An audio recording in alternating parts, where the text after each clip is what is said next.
Hi from Solar Energy. So I'm going to show you how to check if you have a proper ground wire connected to your home. If you're ready, let's begin.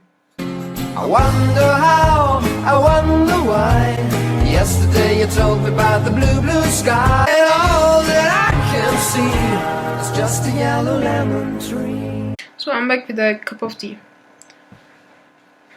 So tea is pretty important when working with electricity because it helps make you stay calm when you blow up your circuit 30 times and you don't know what's wrong. So if you get your cup of tea, we can start. What we need is a control pencil and a multimeter. Cheap multimeters will work too, so you don't need to buy a really good one. Like if you don't have one, just buy the cheapest one and it will do the job. So let me get things we need.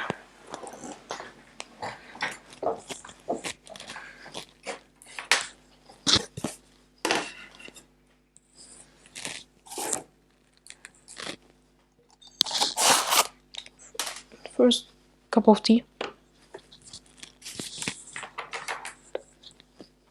Or multimeter and control pencil.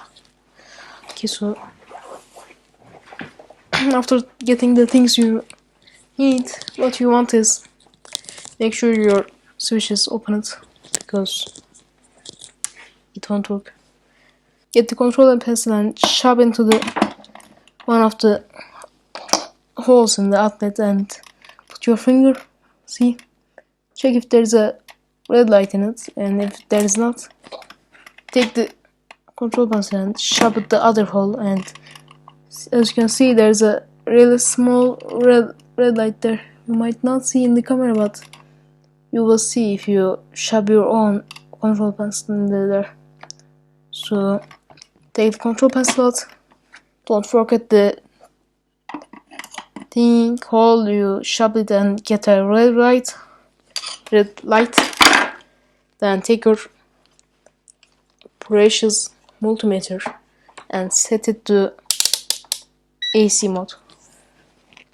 What you need is don't touch the one that gives the red light and put one of the probes in the one that didn't give the red light and other to the ground, which is in European plugs. This metal is ground. So you want to connect to there. Wait, you want to do this before, so you can set your multimeter to 0. There might be some noise. Shove it again. Let me show you.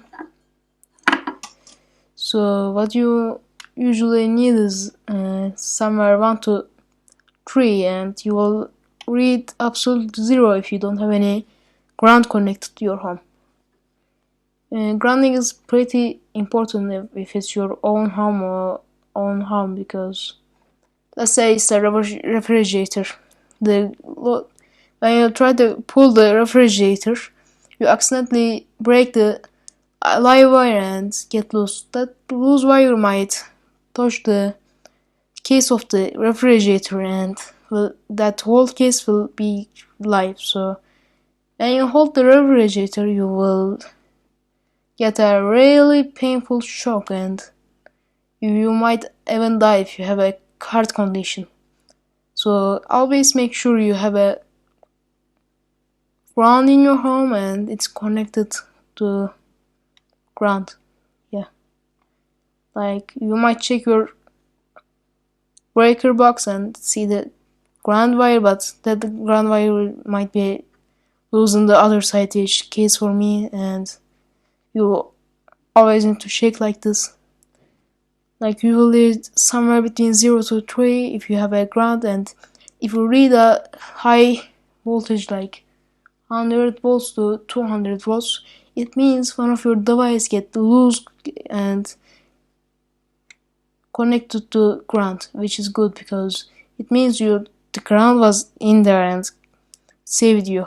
Like if you don't have a ground and device get loose, you won't see any voltage here. But if you have a device that's broken, touch the loose wire, touch the cell of the device, there will like they usually put a ground wire to the cell, so if wire get loose and touch the cell, it will go direct to the ground and the case won't be get alive.